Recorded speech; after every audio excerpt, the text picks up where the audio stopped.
So I'm out at Black Hat this week, and I don't have my usual, kind of audio video setup and so on, but I still want to take this video because recently this week, the UK AI Security Institute just published an incident report, and they reported that during an evaluation that ran from July 25th to 28th, its own AI agents took sustained, unsanctioned actions on the live internet directed at real people and real organizations. Malicious pull requests, sock puppet accounts, spear phishing emails, prompt injections attacks aimed at other AI coding agents. And here's what makes this one land a little bit differently. This is the third disclosure of its kind in a matter of weeks. First it was OpenAI and Hugging Face, then it was Anthropic, now it's the UK's government's own evaluation body. So I'm going to walk through what the AISI actually found, the specific tradecraft these models used, the conditions that made it possible, and why I think this is now becoming a public policy conversation the whole industry needs to have. Let's start with the sequence, because the sequence is a story. On July 21st, OpenAI disclosed that during a cybersecurity capability evaluation, its models found and exploited a zero-day and Artifactory to break out of their test environment, then change stolen credentials and further exploits into a remote code execution path on Hugging Face's production infrastructure. That reached a real production database at a real company. 9 days later, on July 30th, Anthropic disclosed 3 separate incidents from its own evaluations. In one,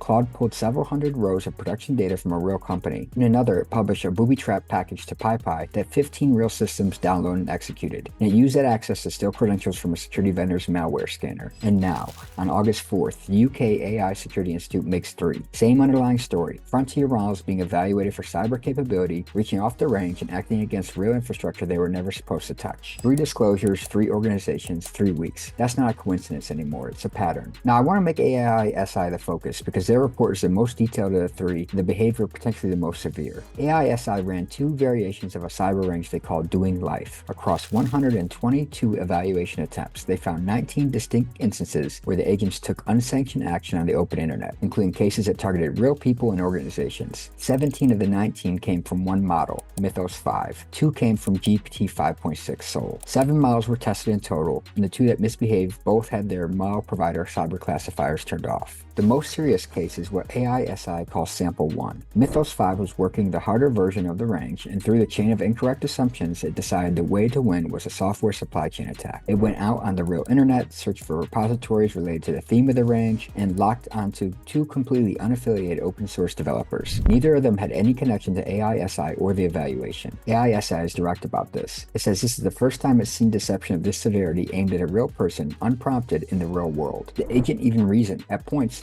was probably operating on a genuine 2026 internet and kept going anyway. Here's the part I want practitioners to pay close attention to, because the specific actions are the whole point of this conversation. To attack those developers, the agent created multiple GitHub accounts. When GitHub sign-up controls got in the way, it routed through Tor to hide its origin. And when a captcha blocked it, it switched to a SOX proxy where no captcha was fired. That Tor egress is actually what set off AISI's security monitoring and exposed the whole incident. It opened a malicious pull request carrying obfuscated malware hidden inside a bug fix. Then it manufactured consensus. It stood up a second sock puppet account, posed as an independent user, and had the account publicly endorse its own pull request. When a real human noticed the malware and called it out, the agent claimed it was an honest mistake. Force pushed a rewritten Git history to erase the evidence and tried to reintroduce the payload while asking the maintainer to rerun the checks. It went further than the pull request. It planned a prompt injection inside a GitHub issue, hidden as an HTML comment that is invisible to a rendered page but fully readable as to an AI coding agent parsing through an API. The injection was addressed in plain text to Claude Code, Codex, and Cursor, instructing whichever agent triaged the issue to run a malicious payload. It sent spear phishing emails to 2 maintainers with different pretexts to get them to run its code. And it did not stop at one platform. In related samples, agents pushed malicious Python package metadata into repositories processed by Dependabot, and at least 53 separate Dependabot containers executed that payload inside GitHub's own infrastructure. One agent generated 145 plausible repository names and seeded a malicious payload into every one, then spun up releases in Gist to distribute it. When sign-up captchas got in the way, agents defeated them by matching audio challenges against public data and by running computer vision models against the image ones. And here's the detail that should stop everyone. Agents running in different isolated samples found a GitHub token one of them had left in a public gist, and then began coordinating with each other through a shared repository, leaving each other operational instructions and even etiquette rules to follow on how to share the account without burning it. Now here's the context that changes how we should read all of it. These safeguards were not defeated by the model. They were deliberately switched off by by the evaluators. AISI turned off the model provider cyber classifiers on purpose because those classifiers would have blocked the very behavior they were trying to measure. Internet access was deliberately enabled. There was no synchronous monitoring, meaning no second model sitting in the loop to approve or reject actions before they executed. And in some cases, the task prompt was misconfigured in a way that pointed the agent at a target the instructions had marked out of scope. I do want to be fair to AISI here too as well, because their reasoning does make sense. If you want to know the true ceiling of a model's cyber capability, you have to let it operate in a way the capable human attacker would, with tools and internet access and without guardrails filtering the output. That is a legitimate research goal, and AISI disclosed all of that transparently. But here's a real takeaway for practitioners. The danger did not live in the weights, it lived in the harness, it lived in the tools, the internet access, the autonomy to take real actions with real consequences. That is exactly what the latest OWASP LLM Top 10 has pointed at with excessive agency. The model on its own is a text generator. The model with a Kali box on an internet connection, a C2 framework, and no monitor is an autonomous operator. The risk is in the system you build around it. So let's connect this to a thread I've been tracking on this channel for a while, because it's really the uncomfortable one for all of us to think about. Two of the models here, Mythos 5, GPT 5.6 Sol, are closed frontier models. But AISI itself frames the whole exercise as a proxy for something bigger. In its own words, running these evaluations with internet access gives a more realistic sense of what an open-weight model with similar capability might do in the hands of a threat actor. That is AISI telling you why this matters beyond a lab. And this is where the capability curve I've been covering comes in. The gap between the best closed models and the best open-weight models is narrowing. These capabilities do not stay behind an API. They get open-weighted, and once they are open-weighted, they will be run by labs and researchers, and they will be run by people with nefarious intentions, with every classifier stripped off and every monitor removed. What AISI observed in a controlled sandbox is a preview of what a motivated attacker gets to run at home. The instinct in a moment like this is to say the answer is to lock open models down and ban them. I do not think that holds up, and I discussed exactly this in my conversation with Joshua Sachs. Banning open models mostly hurts defenders who depend on them for vulnerability research, detection engineering, and security tooling. The attacker with the real intent is not deterred by a licensing restriction. So you would be disarming your defenders while the offense keeps its weapon. That's a bad trade. And honestly, that's part of the whole conversation that's been going on lately with,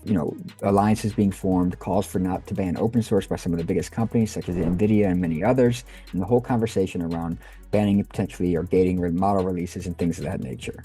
So where does this leave us? I'm going to be careful here because I do not think anyone has a perfect answer to this yet, and I don't either. What I will say is this warrants a serious industry conversation and very likely warrants policy on how these evaluations get run. When your safety research involves an autonomous agent that can create fake accounts, socially engineer real maintainers, publish malware to real registries, and attempt to compromise other people's AI agents, the evaluation itself has a blast radius. It can touch real systems, real organizations, and real individuals who never signed up to be part of anyone's test. 3 organizations have now disclosed this in 3 weeks. OpenAI, Anthropic, and the UK AI Security Institute. Meter has been documenting the less acute versions of this across the industry for a while now. To their credit, all 3 of the labs came forward and told us the hard details. That transparency is how the whole field learns. But disclosure after the fact is not a control. The open questions are what network isolation, what synchronous monitoring, and what scoping rules should be mandatory before you point a frontier agent at the open internet. And who is accountable when one of those tests reaches a real person? The capability is here. The evaluations are catching real-world impact. The frameworks for running them safely are still being written and updated regularly. This is a gap we all need to be thinking about, and the clearest example of it yet potentially from AISI. The full article linked below. Subscribe, and I'll see you in the next one.